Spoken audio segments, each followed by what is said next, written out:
الحمد لله نحمده ونستعينه ونستغفره ونعوذ بالله من شرور أنفسنا ومن سيئات أعمالنا من يهده الله فهو المهتدي ومن يضلل فلا هادي له أشهد أن لا إله إلا الله وحده لا شريك له وأشهد أن محمدا عبده ورسوله يا أيها الذين آمنوا اتقوا الله حق تقاته ولا تموتن إلا وأنتم مسلمون يا أيها الناس اتقوا ربكم الذي خلقكم من نفس واحدة وخلق منها زوجها وبث منهما رجالا كثيرا ونساء واتقوا الله الذي تساءلون به والأرحام إن الله كان عليكم رقيبا أما بعد فإن أصدق الحديث كتاب الله وخير الهدي هدي محمد صلى الله عليه وسلم وشر الأمور محدثاتها وكل محدثة بدعة وكل بدعة ضلالة وكل ضلالة في النار. Tonight inshallah we continue with the names of Allah subhanahu wa ta'ala, and we have reached name Al Quddus, name Al Quddus. And just before we proceed, the two announcements we heard about brother Muhammad being in the ICU and brother Walid's father who has returned to his Lord. Lana waqf, we should have a reflection, and we should know that this is life, and this is the law and the sunnah of Allah subhanahu wa ta'ala, that no one comes to this world to last forever. And this is something we should always have on mind and should be present in front of our eyes and should be in our hearts. And you don't know when this will happen to you. You don't know when you will be laying in a bed. You need someone to breathe for you. You need a machine to breathe on your behalf. And you don't know when you're going to be thrown in a hole. Then no one will have access to you. And no one will be with you but your actions. And we always should live remembering these moments, and live preparing for it, and live a life that we can leave behind a legacy. But to live and die without anyone knowing you, this is the life of the cowards. And take it from me, that bravery never decreased the life of anyone, and being coward never increased the life of anyone. Being brave did not decrease the life of anyone, and being coward did not increase the life of anyone. When the time comes, they're not to be delayed, and they're not to be postponed, and they're not to be taken earlier. When the time comes, it's the time. Whether you are in a castle, whether you are in burujin mushayyada, whether you're in an island, whether you're in the sky, when its time comes, when it's time, you'll be gone. So always live with this mentality. Never think that there are things I need to worry about, so stop you from being a legacy, and stop you from being something in this dunya, and stop you from being influential, and stop you from leaving behind touches and effects that will be remembered, and you will be remembered as a result. Don't live the life of the billions who ever lived on this earth and died. And perhaps you're living, or you walk and we drive on their bodies. Perhaps we live on their bodies that filled the earth years and years, hundreds of years, and millions and billions of people come and go, live and die. And how many are remembered of those? How many remembered of those? يعني when the Tatar started their invasion of the world, the very first land they had to conquer was Khawarizm. And Khawarizm was a land of Islam. And the king of Khawarizm was Malik Shah Khawarizm. Malik, that his land spread from China. You know, those Tatar were from the northern part of China. Their land, the land of Khawarizm, were all these Russian states you hear about, all the way, including part of Persia, part of Iran. That's how big the kingdom of Khawarizm. And when he heard that Tatar started attacking his kingdom, he took everything he had. He took the money, and he took the gold, and he took the dear ones to him, and started fleeing. And he left the people behind him. Why? He wants life, and he's afraid he's gonna be killed.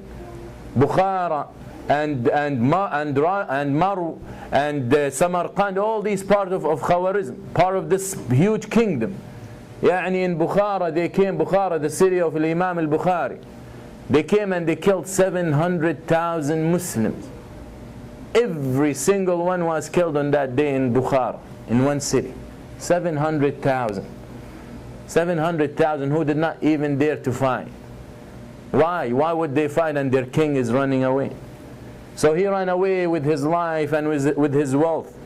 And every city he will run away to the next. Every time they hear about him, and they send him Genghis Khan, the king of the Tatar, alayhi la'natullah, he sent him 20,000 soldiers to kill him. 20,000 who went all the way from China to Iran. All this Muslim land they crossed, no one ever resisted them. 20,000. That's nothing. Yani they had to go through millions and millions of Muslims. And he keeps running away. And they're following him. Then he gets to the sea. And he manages to get on a ship or a boat to take him into an island in that sea. And the 20,000 soldiers could not have access to him. It took 3 days or 7 days before he died. He saved himself from Tatar, and he would not live for more than 7 days on that island. They said we could not, the people who were, we could not find kafan for him except the sheet he used to sleep on. Look how we remember him. Look how we remember him. One of the greatest kings and one of the greatest kingdoms he ever existed was the kingdom of Khawarizm. And that is the king.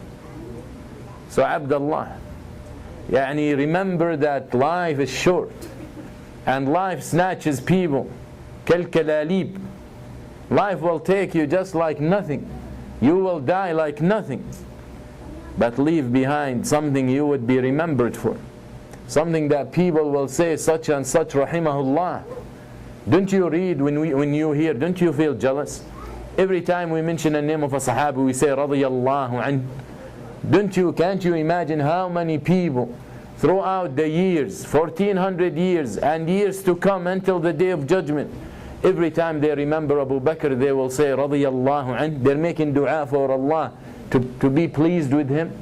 Or any of those ulama, Imam al-Bukhari, rahimahullah, Imam Ahmad, rahimahullah, Imam Abu Hanifa, rahimahullah, Imam Sufyan, rahimahullah, all of these mujahideen and the ulama and the scholars and those who fought to raise the flag of La ilaha illallah, Quddus, al-Malik al-Muzaffar Quddus, rahimahullah, all these Rukn al-Islam papers, rahimahullah, all these people, when we remember them we say rahimahumullah. Don't you feel jealous? And don't you feel that when you die and people remember your name, that's if you left something for people to remember you for, to say rahimahullah. That is what we should learn from death. Death, we have become so habituated to death, and it has become so normal that it happens in front of our eyes and we don't even feel anything. That is not the point. أكثر من ذكر هادم اللذات. Remember and mention the destroyer of all pleasures, that is death, as the Messenger ﷺ said. So we always need to reflect. Death should make your life better. Death should make you not enjoy any food. Death should make us not enjoy sleep. But we don't think, and we don't reflect. The Ummah needs serious people. Millions and millions come and go. Do not change anything. Haven't changed anything. You need to be serious. We need to be serious about our goals in life. We need to be serious about what we want our kids to be. We need to be serious as Muslims who need to live for their deen. Need to live for their deen. What else you want to live for? Money? You won't get more money than Malik Shah. Wealth and kingdom? Most probably none of us will ever be a president or a king. What is it you're going to live for? Live for Allah. You never lose. Live for Allah and prayer and fasting and Hajj. That is what millions and millions of people do.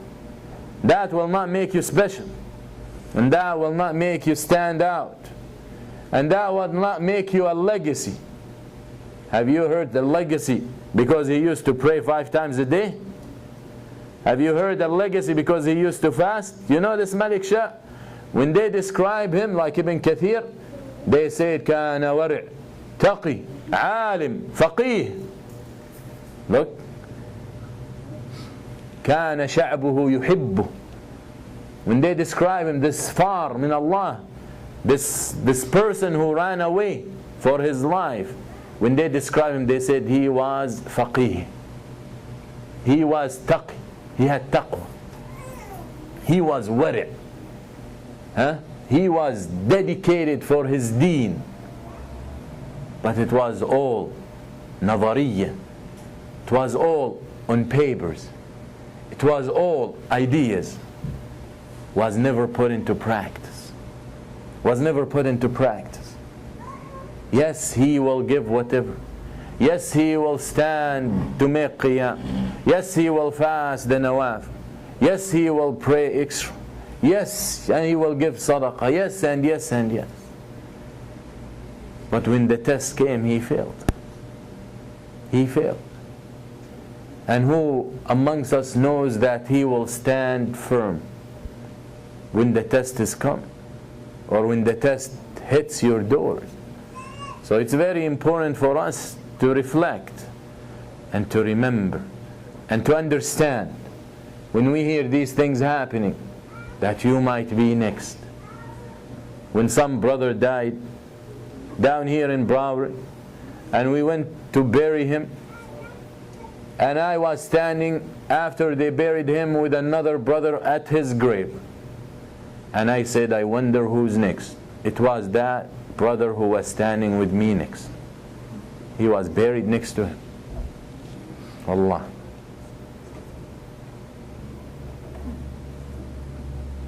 Could have been me. Could have been anyone. How many people died? Reflect. Have you lived of your life? If you die today, have you left something that you can use as an argument on the day of judgment to intercede for you? As we know, the Baqarah will intercede, Ali Imran will intercede, the Quran will intercede, the good actions will intercede. What you have of that? What is the deal with your account? I'm not talking about your bank account. I'm talking about your deeds account. Your account with Allah subhanahu wa ta'ala. Do you have things that will intercede for you on that day? That's how we need to think. Not only think, that's how we need to live. Wallah. That's how we need to live. Wallahi, when you flip the pages and the books of the history of Islam, if you don't cry every few minutes of reading, you have no heart. You got no heart. When you see the situation of the Muslims, just like roller coaster, one day they're up, one day they're down. Some days they lead the world, and some days they're at the end of the world. And you look and you diagnose and you realize the problem is being away from Allah. That every time they were with Allah, every day they were with Allah, they were on top. Read the history. 1400 years of Islamic history, when they were with Allah, and when they were few in numbers, and when they were few in preparation, and when they were fewer and lesser and weaker in arms, they were always on top. As long as they had Allah with them, as long as they were with Allah, and when they were strong, and when they had strong numbers and big numbers and strong arms and well prepared, but they were away from Allah, they never succeed. They never succeed. On the day that the Tatar conquered Baghdad, Khilaf al-Abbasiyya, Baghdad was a city of Islam for 500 years. The biggest city on earth then. The biggest city on earth then. Baghdad fell without a fight. You know how many they killed when they conquered Baghdad? 1,000 Muslims. 1 million. 1 million Muslims. You know how many people were in Baghdad? 3 million. The biggest city in the world, 3 million. And then in the 1200, we're talking about the year 1256, 1200, there were 3 million in one city. Their countries today, they have kings and governments and majalis and parliaments and safarat and counselors and ambassadors to everywhere. They don't exceed 1 million people. Countries. They don't even exceed 1 million people. One city, Baghdad, was 3 million people. If those 3 million people would have stood up as one person and attacked the armies of the Tatar, who were 200,000, they would have eaten them alive. But they were morally defeated. They killed 1 million Muslims. The Tatari will walk into the house of them where Muslims are hiding, the men, and he'll find 40 men. He will kill all of them, one person, without resistance. Without resistance. Because they had this idea that a Tatar would not be defeated. Did I say a soldier, a Tatari soldier will walk in? A Tatari woman will walk into a house full of Muslim men and she'll slaughter all of them and no resistance. 1 million Muslims. 1 million Muslims. You know why? Because they were attached to the dunya. Because they wanted the dunya. They wanted the dunya. You know the Khalifa, when the Tatar were surrounding Baghdad and they started bombing Baghdad, subhanallah how history repeats itself. They're surrounding Baghdad from 3 sides, the Tatar, and they started bombing the city. And one arrow goes through the window of the palace of the Musta'sim Billah, the Khalifa, and it hits a slave girl who was dancing for him. The Tatar bombing the city, and here he's sitting in his palace with his Jariya dancing for him. He gets angry for her death. He pulls out the arrow, and written on it, when the qadr of Allah comes, there is no escape. When the qadr of Allah comes, wise people lose their minds. You know what he ordered? He ordered more satair, more curtain to be placed on the windows of the palace for protection. later on the whole eastern wall of Baghdad collapses, and the Tatar are in, and finally this Khalif, he said, you have to negotiate. We have to negotiate. So he goes to them, Khalif, that people used to come to him from all over the world to his throne. Now he goes to the Tatar, to Hulaku. Hulaku was the head of the Tatar, then that army. He goes there and he starts giving him, he tells him, you bring with you all the elite, all the merchants, all the businessmen, the best people, the fuqaha, the scholars, this and that. So he goes with 700 people. So this murderer kills the 700 except 17. He kills all of them. These are the influential people of the Muslims. He kills them. And then he sits with the Khalifa to put his conditions. And no, the truth is only taken by force. Truth and justice only takes place by force. Not by mufawadat, and not by sitting on the table of negotiations. And now Hulaku in charge, in power. So the Khalifa has to listen and obey. One of the things, his conditions, one of the conditions, the Khalifa will be chained with salasil, and he will walk through the streets of Baghdad, and he will tell the Tatar where all the treasures of Baghdad are hidden. Second, the two sons of Al-Khalifa will be brought and killed in front of Al-Khalifa. I think their names were Ahmed and Abd al-Rahman. They weren't Uday and Qusay. Ahmed and Abd al-Rahman. They're killed in front of his eyes. And he sees the millions or the thousands of Muslims killed in front of his eyes. Just imagine the pain he was feeling. And then he's killed. You know how he's killed? The soldiers surround him and they start kicking him.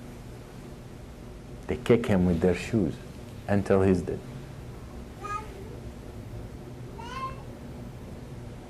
This is dunya. This is dunya. You can die like that. You can die like that. Or you can die like, since we're talking about Tatar, like Quddus, Malik al-Muzaffar. Quddus, when the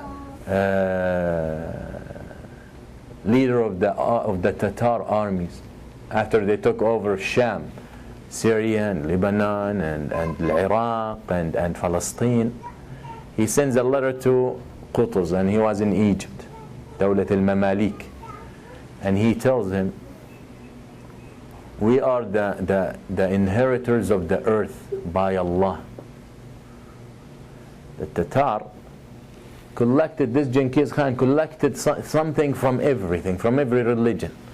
And of course he had, you know, when Baghdad was conquered, they were part of the army of the Mughals, the Tatar.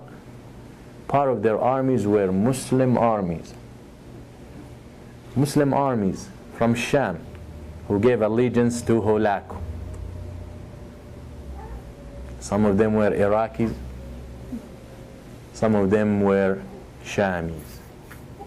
You know one of the leader of the armies with Hulaku? Who? The grandson of Salah ad-Din al-Ayyubi. Salah ad-Din, his grandson was with the army of the Tatar. Salah ad-Din who freed Al-Quds.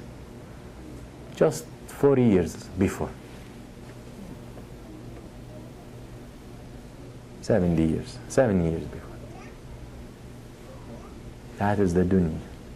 They thought Tatar will never be defeated, so it's better for me to give allegiance to them, to join them. And exactly what happened. Exactly what happened with Baghdad, with the fall of Iraq. understand. Wallahi, if I tell you the similar things, you won't even believe. That is history. And we need to learn that. And we need to understand that. If we want to change our Qutuz, look at Khalifa how he died. Qutuz, when Hulaku sends him, he tells him, where are you going to run away? Wherever you run, we will come to kill you. Scaring him. Whatever you're going to do, our swords do not understand the language of negotiation. Submit. And he prepares. Qutuz. Well prepared. And he bring back the deen in the hearts of the people. You know this Egypt? You know, I always make fun sometimes of Egyptians and brothers and all that. If the Ummah of Islam to stand up, it cannot stand up without Egypt. Take it from me. Throughout the history of Islam, it will not be able to stand up. The Muslims cannot do it on their own without Egypt. And you can see exactly the plots with Egypt. You see what's happening in Sudan now? Egypt is next. They will not leave Egypt alone. And just few days ago, or a couple of weeks, they were blowing up, bombing of some Coptic churches to spread the fitna in Egypt. And a few days later, and they were accusing the Muslims, the terrorists, right? And a few days later, they found connection with the Mossad, the Israeli intelligence. Where the Muslims went, no, the Vatican and the Pope came out, and we have to guarantee the freedom of those Christians, those our brothers, their brothers, right? The Coptics are brothers of the Catholics.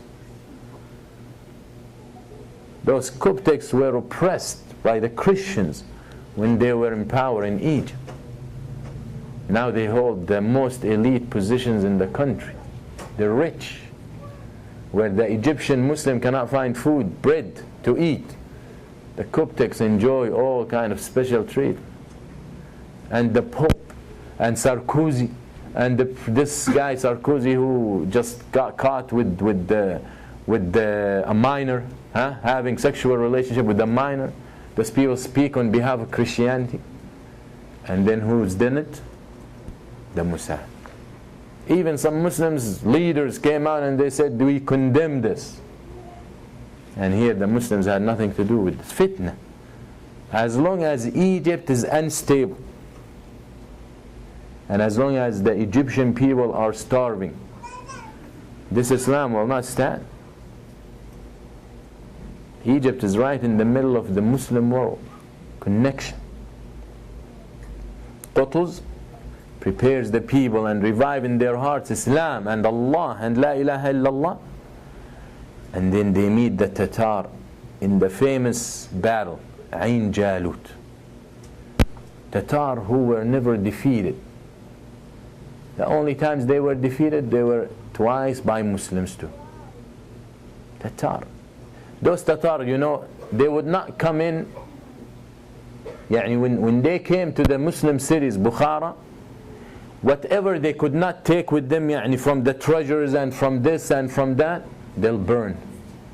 Whatever they cannot carry, they'll burn. And then they will burn the whole city. They came to a city, was next to a river, and there was a dam to protect the city. When they were done with it, they destroyed the dam. So the whole city drowned. So a few days or a few years later, the people will pass by and say, such and such city used to exist here. That's how savage they were. There are no aqeedah and no deen, no Allah. And then the time goes around, and the cousin of Hulaku, his cousin from Al-Qabila Al-Dahabiyya, the golden tribe they call it, his cousin, embrace Islam. Embrace Islam. And then the whole tribe become Muslims. And when they hear what happened in Ain Jalut, even more Muslims, and we'll talk about that inshallah. We have to know our history. And I have shifted so much out. But what the point I want to make is death will come. So where do you want to be? Quddus died and Musta'sim died. But look, when we say Quddus, we say Rahimahullah. Rahimahullah, may Allah have mercy on him. This man who freed the land of the Muslims from the Tatar. And what did the Khalifa do? Watching a dancer.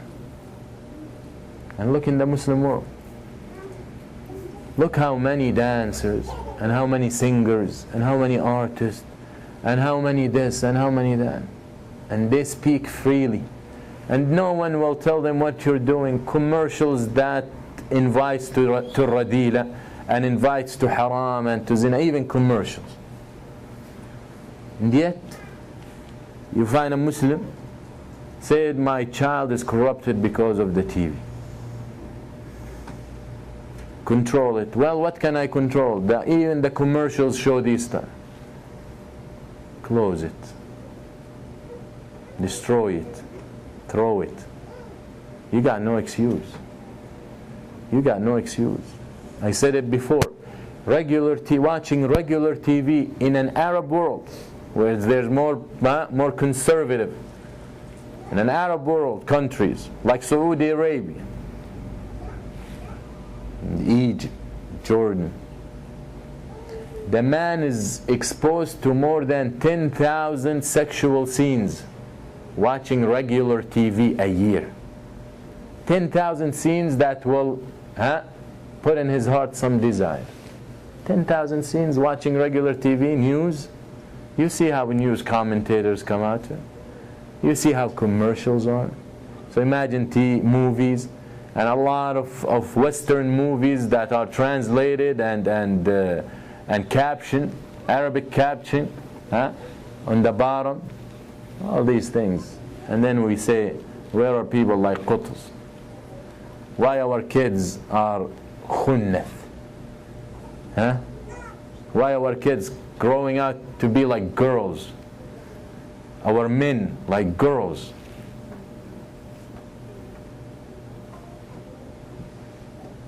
You need to wake up. That's what death does. That's what it needs to do to your head, to your heart, to realize. All right.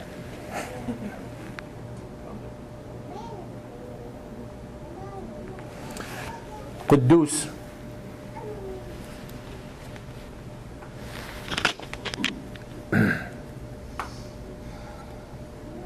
The name of Allah Al-Quddus. And this name has two meanings. Linguistically, has two meanings. Inshallah, it will be quick. من القدس أي الطهارة. First, it comes either من القدس. والقدس يعني الطهارة, purity.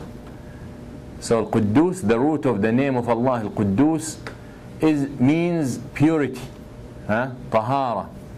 والبيت المقدس يعني البيت المطهر, البيت المطهر. يقول الله سبحانه وتعالى ونحن, يعني on the angels when he told them about creation of Adam, ونحن نسبح بحمدك ونقدس لك. يعني نسبح بحمدك, يعني you want to create someone while we the angels praising you, ونقدس لك, and we purify ourselves for you, for Allah. That is one of the tafasir. So Al-Quddus comes from, one of the meanings is الطهارة. وبيت المقدس يعني البيت المطهر, يعني المسجد الأقصى. وبيت المقدس هي فلسطين, الشام, cities around it, but mainly the area around المسجد الأقصى. قال الفراء روح القدس يعني جبريل, أي الروح المطهرة, يعني خلق من الطهارة. يعني روح القدس, Jibreel, the name of روح القدس of Jibreel is روح القدس, as Allah calls him in the Quran. يعني if القدس is الطهارة, يعني روح الطهارة, يعني he is created from purity. يعني Jibreel is pure, عليه السلام. وقيل القدس من البركة. قدس, the other meaning is البركة, blessings, بركة. الأرض المقدسة يعني مباركة, الأرض المباركة. قال قتادة وابن الأعرابي ذلك. يقول الله سبحانه وتعالى سبحان الذي أسرى بعبده ليلا من المسجد الحرام إلى المسجد الأقصى الذي باركنا حوله. المسجد الأقصى that is بيت المقدس that's القدس. مسجد الأقصى in Jerusalem, القدس. The name of Jerusalem in Arabic, as you know, القدس. So they said, since Allah said إلى المسجد الأقصى الذي باركنا حوله, that we have blessed the vicinity of it, that is indication that القدس means البركة, from البركة يعني blessings. ويقول الله سبحانه وتعالى ونجيناه ولوطا إلى الأرض التي باركنا فيها للعالمين. Where did Allah save Lut and Ibrahim? Where did they leave to? After Allah destroyed their people, they left to Quds, الأرض الذي باركنا فيها. They left to Palestine. So they left there. Allah described that land. We send them and we save them and we send them to the land that we have blessed. Okay? For the people. So they said the meaning of Al-Quddus comes from Al-Barakah, and the other meaning comes from Al-Tahara, and we will see that both are applicable. When the name of Allah Al-Quddus على وزن فعول يعني that's exaggeration form of taqdees, exaggeration form of the meaning of the word. It's mentioned name Al-Quddus twice in the Quran. Once in Surah Al-Hashr and once in Surah Al-Jumu'ah. يقول الله سبحانه وتعالى هو الله الذي لا إله إلا هو الملك القدوس السلام المؤمن. The ayah. You all know this ayah. And in Surah Al-Jumu'ah يسبح لله ما في السماوات وما في الأرض الملك القدوس العزيز الحكيم. So these are the only two ayah where this name of Allah is mentioned in the Quran. طيب, what is the meaning of Al-Quddus then? If these are the roots linguistically in the Arabic language, so let's see the meaning of Al-Quddus, the name of Allah subhanahu wa ta'ala. قال قتادة القدوس أي المبارك. قدوس يعني المبارك, يعني the blessed one, Allah subhanahu wa ta'ala.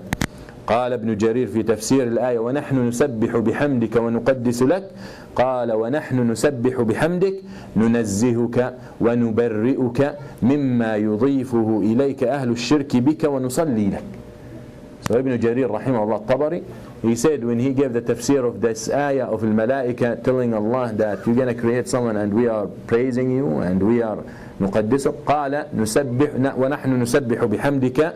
قال يعني معناها نسبح بحمدك يعني we praise you and we hold you higher than what the mushrikeen describe you with, and what the mushrikeen and the kuffar relate to you. We hold you higher than that. That is ونحن نسبح بحمدك. قال معنى ونقدس لك يعني ننسبك إلى ما هو من صفاتك من الطهارة من الأدناس وما أضاف إليك أهل الكفر بك. And the meaning of نقدسك نحن نسبح بحمدك ونقدس لك يعني we hold you higher, or we hold you up to your attributes. We describe you with what you deserve. We describe you with that attributes of purity and perfection and tahara, and we hold you higher than what the kuffar describe you by. قال البيهقي القدوس هو الطاهر من العيوب المنزه عن الأولاد والأنداد وهذه صفة يستحقها بذاته. بيهقي قال القدوس الطاهر من العيوب, the one who is pure from any shortcomings, from any defect, from any negative, from anything that is negative, and that is only Allah. Only Allah. It doesn't matter how great the person is, and it doesn't matter how impressive he is in the eyes of the people. He always got shortcomings, and he always got defects, and he always got mistakes. Only Allah subhanahu wa ta'ala, the one who's clearly pure from any defect, from any shortcomings, from any wrong, from any mistake. Only Allah. And that is the meaning of Al-Quddus عند البيهقي. قال الغزالي هو المنزه عن كل وصف يدركه حس أو يتصوره خيال أو يسبق إليه وهم أو يختلج به ضمير أو يقضي به تفكير. يعني this is very much as the saying كل ما خطر في بالك فالله خلاف ذلك. And this statement, even though some of the ulama يعني commented on it and they objected to it, and their objection is valid. However, Allah subhanahu, يعني the statement said, everything that crosses your mind about Allah, know that Allah is different than that. In many things it's true, but there are things that Allah subhanahu wa ta'ala told us about Himself that the mind can't comprehend. You understand? The mind can't comprehend. So I cannot completely disallow my mind to think. Then if this statement is absolutely right, then studying the names and attributes of Allah becomes invalid. Because we cannot comprehend. Okay? So there are many things that we cannot comprehend, we cannot reach. What Allah? But when we talk about His names that He had told us, and when we study His attributes that He had informed us of, then we use our mind. And Allah addresses the minds, and Allah addresses the hearts, and Allah wants us to reflect. ويقول ابن كثير الشوكاني مثله القدوس هو المنزه عن النقائص الموصوف بصفات الكمال. خلاص.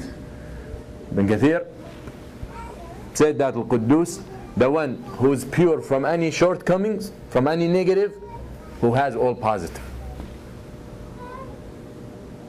He is pure from having any negative attributes, and He is the one who has every positive attribute. Clear? Yeah. وقال الآلوسي البليغ في النزاهة عما يوجب نقصانه. So الآلوسي رحمه الله, he did not only, يعني was not only satisfied to say the one who has the perfect attributes, okay, but he exaggerated it. He exaggerated the statement. So he said al-baligh, the one who truly pure, the one who truly pure from any shortcoming, the one who truly deserves all perfect attributes, and that is Allah subhanahu wa ta'ala. طيب, what we learn from this name, and as you see, I'm rushing through this, what we learn through this name, how this name affects my life. And perhaps the first part of this talk tonight is one of the athar of knowing, one of the effects that you should have by knowing the name and understanding the name of Allah Al-Quddus. Allah, if you understand the name of Allah Al-Quddus, then this dunya will not deceive you. Why?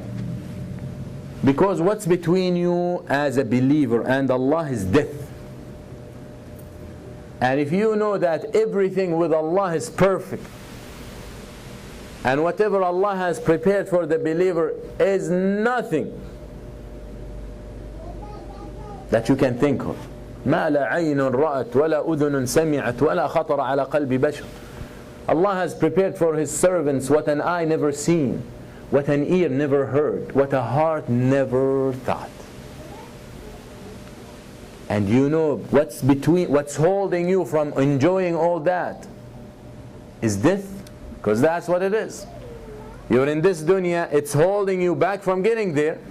So the only way, the only ticket to get you there is death. You will pay for it. And that is if you only understand that what comes from Allah is perfect. And that is the name Al-Quddus. Allah subhanahu wa ta'ala is all perfect. If Allah is all perfect, that means everything comes out of Him is perfect. So He's perfect with what He says. and He's perfect with what He promises, and He's perfect with what He does, and He's perfect with what He orders, and He's perfect with His laws, and He's perfect with His qadr, and He's perfect with His shar', and He's perfect with His rulings, and He's perfect with everything that takes place in this universe.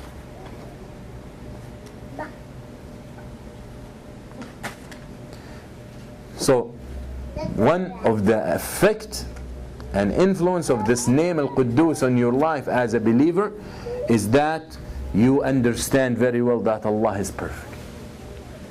Khalas. Allah is perfect. What does that mean? How does that affect my life? You know, when you, and just one example, one simple thing. Look how your life would change if you would adopt this. Look how the world will change.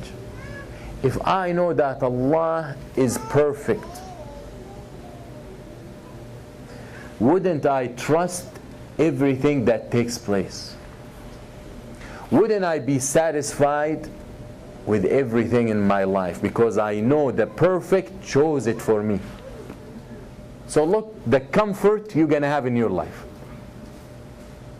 You will not cheat. You will not lie. You will not oppress to make money or to get some gain, because you know that Allah chooses the best for you.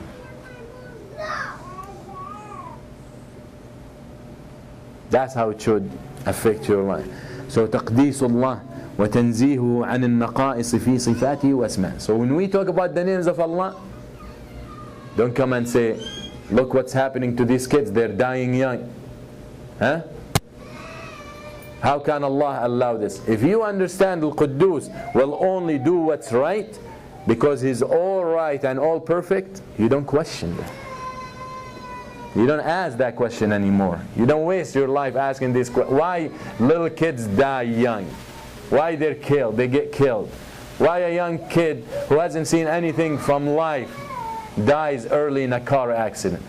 What you want him to live for? What's in this dunya that is missing? Watching a football game? Going to Orlando? What is he missing? Diseases and poverty and starving and drought and injustice and oppression. What is he missing? How do you know that if this kid would have lived longer, he would have not been like Genghis Khan? He would have not been a taghi and a tyrant. So he would have been, he would have been a curse on the people. How you know? He would have not been George Bush. How you know? How you know? That's the reality. Don't question the hikmah and the wisdom of Allah, because I know Allah Al-Quddus is all perfect. So what He will choose for us, and at the end of the day, you got no choice. What Allah chooses, you're going to go through with it. No, I don't want this guy to be like this. Really? What did that change? But once you understand that whatever takes place in this dunya comes from the perfect and only takes place because Allah allows the perfect Quddus, then you live your life with submission to Allah. Then you become really, you carry the name and the meaning of Muslim.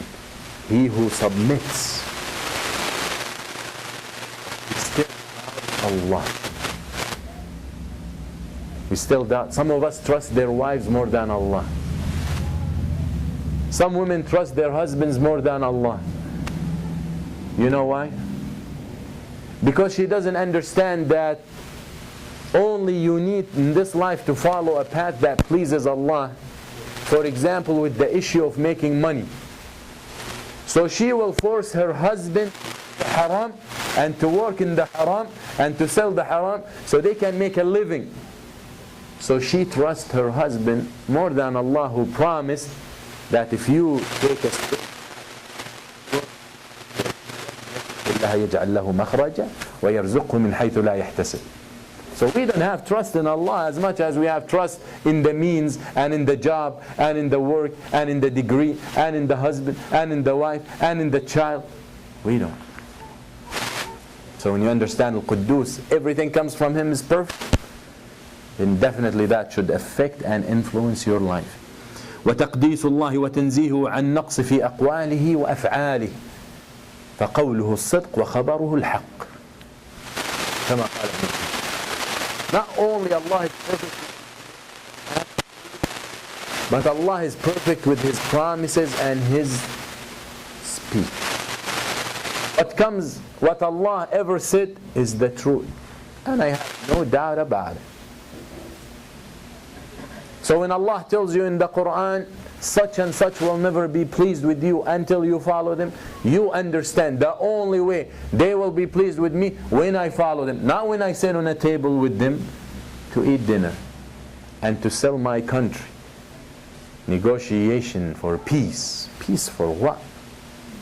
Murdering still taking place, bombing still taking place, hunger still taking place, disease is still taking place. What peace you're talking about? What am I getting from all this? Because if I would have trusted Allah with what He said in the Quran, I would have known better. يقول الله سبحانه وتعالى وَمَنْ أَصْدَقُ مِنَ اللَّهِ حَدِيثًا. Who's more truthful with his speech than Allah? Who's more truthful? Anyone, any person, any individual, any leader, any king, any president, any scholar, anyone, any rich man, any business, any educated person gonna come tell me something against what Allah said? Who should I believe? Who should I believe? If Allah tells me He is the one most truthful, وَمَنْ أَصْدَقُ مِنَ اللَّهِ حَدِيثًا. Allah is telling you that He tells the truth. يقول الحق وهو يهدي السبيل. Allah says the truth. If Allah subhanahu wa ta'ala condemns and curses and does not look at a king of this dunya on the day of judgment, He will not look at a king who lies. Look how many things Allah will not look at, just from the era we live in. But Allah would not, because He's a king, He's in power. Why should He lie? Who is He afraid of? Yet He still lies because He knows He's wrong. So you think Malik al-Muluk, Allah al-Malik, al-Malik, al-Malik would lie? Quddus doesn't lie. The perfect with His speech doesn't lie. وقال وعد الله حقا من أصدق من الله قيلا. The promise of Allah is the truth. Who is more truthful in His promise than Allah? If Allah promised للذين آمنوا وعملوا الصالحات, if Allah promises the good end for those who believe and do righteousness, why you choose to do something else? If Allah promises the good end for those who are His awliya and His friends, who you want to be friend after that? If Allah promises Jannah for those who sell themselves to Him, why you sell yourself for something of no worth of this dunya? يَبِيعُ دِينَهُ بِعَرَضٍ مِنَ الدُّنْيا. That's what Quddus teaches you. وَتَمَّتْ كَلِمَةُ رَبِّكَ صِدْقًا وَعَدْلًا. And the word of your Lord has been fulfilled. صِدْقًا وَعَدْلًا. Truthfully, with what He says and what He promises. The word is fulfilled that He said, subhanahu wa ta'ala. صِدْقًا, truthful. وَعَدْلًا, and justly. He's just with His ahkam and shar'. He's just with what He rules. He's just with what He decrees and His qadr. Allah. The word of Allah will take place, no matter. And the word of Allah and the order of Allah and what takes place comes from Allah. Al-Quddus, the perfect. I know it's perfect. Even if I'm losing my life, I still believe it's perfect. Allah chose it for me. What's wrong with you? What's wrong with us? We run from Allah. To whom? If Allah if the heavens and the earth surrender to Allah, where are you going to run from Him? Where are you going to hide? The Muslim runs from Allah to Allah. That's it. Doesn't matter what, anything in this dunya you run away from, you try to get away from. You try to escape, you try to create a distance, like Malik Shah, With Allah, the only time you're allowed to run away from Him, if you are running away from Him to Him. To Him. Where are you going to go? يا معشر الجن وإن استطعتم أن تنفذوا من أقطار السماء فانفذوا. If you can escape the heavens, then go for it. Escape. Where are you going to escape? To a dunya of another God? La wallah. Everything is in the hand of Allah. The hands of Allah. على أصبع قلبها. But Quddus, the perfect. Submit. Abdullah, submit. Accept Allah as the one who chooses best for you. And take it from me.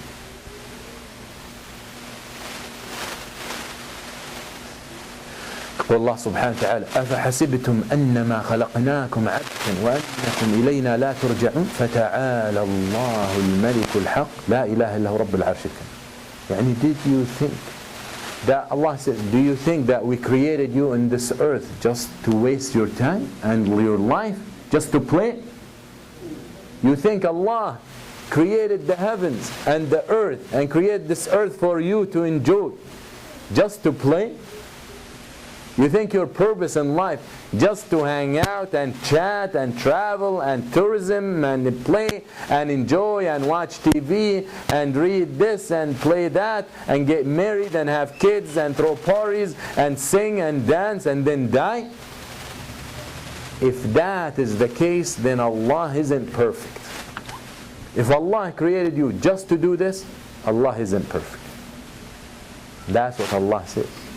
حسبتم أنما خلقناكم عبثا وأنكم إلينا لا ترجعون. You think that we created you playfully, we were playing, so we created you and then you're not going to come back to us, you're gonna die and that's it, join the earth that you came from? فتعالى الله الملك الحق. Praise be to Allah. Allah is higher than this. Allah is higher than just to create you to play. Allah is higher than, there is a purpose behind your creation. تعالى الله الملك الحق لا إله إلا هو. Also, one of the lessons كان النبي صلى الله عليه وسلم يكثر من دعاء الذي يستعمل فيه القدوس في ركوعه وسجوده. قل عائشة رضي الله عنها that the Prophet صلى الله عليه وسلم abundantly he would make the dua in his ركوع and سجود. سبوح قدوس رب الملائكة والروح. سبوح قدوس رب الملائكة. In his dua, ruku' and sujood in the salah. Ubay ibn Ka'b also said the Prophet ﷺ used to make the dua after, يعني he used to read in الوتر سبح اسم ربك الأعلى والكافرون and الإخلاص قل هو الله أحد, and then after he's done he will make the dua of using the word القدوس سبحان الملك القدوس سبحان الملك القدوس سبحان الملك القدوس الله سبحانه وتعالى. So these are very quick يعني على عجالة, very quick lessons and very quick effects of this name in the life of the believer. And he should know that this dunya is not a place, this world is not a place where you last forever. This is a place where you're passing through and you will have your destiny. قولوا قولي هذا واستغفر الله لي ولكم. صلى الله على سيدنا محمد. جزاكم الله خير. السلام عليكم ورحمة الله.